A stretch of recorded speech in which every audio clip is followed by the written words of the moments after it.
श्री शिवाय नमस्तुभ्यम हर हर महादेव। दर्शकों, हम आपको अपडेट देने वाले हैं दिल्ली के निरंकारी मैदान की, जहां पर पूज्य गुरुदेव पंडित प्रदीप मिश्रा जी की शिव महापाण की कथा रही थी। जैसा कि आपको पता है कि कल चतुर्थ दिवस की शिव महापाण की कथा रात्रि 6 बजे से 9 बजे तक चली थी। के बाद रात्रि में 1 बजे यहाँ पर काफी ज्यादा जल वृष्टि हुई थी। इस कारण से आप देख सकते हैं कथा पांडाल का क्या हाल हुआ है। चारों तरफ पानी भर चुका है, इसके कारण भक्तों के बैठने तक की व्यवस्था पांडाल में नहीं रही। जैसा कि आज गुरुदेव ने वीडियो जारी कर जानकारी भी दे दी थी कि आज की जो शिव महापाण की कथा यानी कि 3 दिवस की जो शिव महापाण की कथा शेष बची है को यहाँ पर अब निरस्त कर दिया गया है। यह जानकारी गुरुदेव जी ने उनके ऑफिशियल चैनल पर भी दे दी है। सभी शिव भक्तों से निवेदन है कि यदि आप शिव महापाण की कथा का श्रवण करने जा रहे हैं, फिर आप पहुँच गए हैं तो अपने गंतव्य की तरफ जाए और घर पर रहकर ही देव के शिव महापाण की कथा का आनंद ले। देख ही सकते हैं दिल्ली के निरंकारी मैदान की क्या हालत हो गई है। यहाँ पर अब बैठने की भी व्यवस्था नहीं रही है। चारों तरफ यहाँ पर कीचड़ फैल चुका है और जैसा कि आपको पता भी होगा कि 3 दिवस की शिव महापाण की कथा तेज आंधी और बारिश के कारण स्थगित करनी पड़ी थी। यहाँ पर काफी ज्यादा अव्यवस्था हो चुकी है और एक बार फिर से चतुर्थ दिवस की कथा समाप्त होने के बाद रात्रि 1 बजे काफी ज्यादा मात्रा में बारिश हो गई है। तेज आंधी भी आई जिससे कहीं पंडाल यहाँ से उखड़ गए हैं। लाइट वगैरह भी यहाँ पर पूरी तरीके से बंद हो गई हैं। लाइटों को सुरक्षा की दृष्टि से बंद कर दिया गया है। सब देखते हुए गुरुदेव ने निर्णय लिया है कि जो 3 दिवस की शिव महापाण की कथा है अब नहीं होगी। देव ने अपने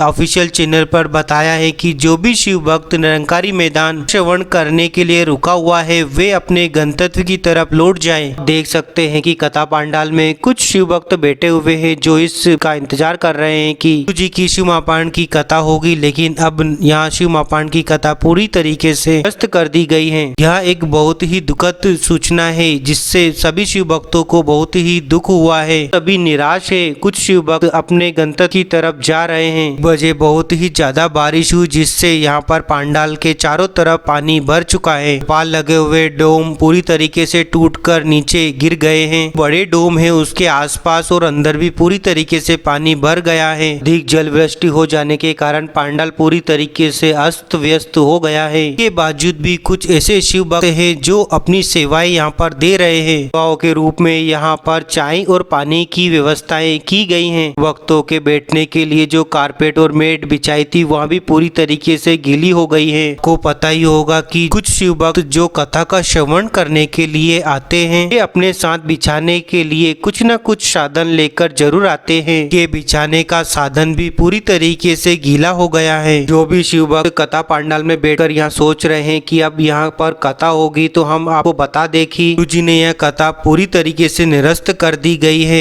अब यह कथा नहीं होगी। सब अपने गंतव्य की तरफ लौट जाए। जो भी शिव भक्त कथा का श्रवण करने के लिए कथा पंडाल आने का सोच रहे हैं वे अपने घर पर ही रहें और अपने परिवार के साथ गुरु जी की जो पुरानी शिव महापाण की कथा का श्रवण कर आनंद प्राप्त करें। हमारे द्वारा दी गई जानकारी आपको कैसी लगी कमेंट बॉक्स में कमेंट करके जरूर बताएं। गुरु जी की आने वाली सभी शिव महापाण कथाओं की जानकारी सबसे पहले प्राप्त करने के लिए वीडियो को लाइक करके चैनल को सब्सक्राइब करके बेल आइकन को प्रेस कर लीजिए। कमेंट बॉक्स में श्री शिवाय नमस्तुभ्यम हर हर महादेव अवश्य लिखें।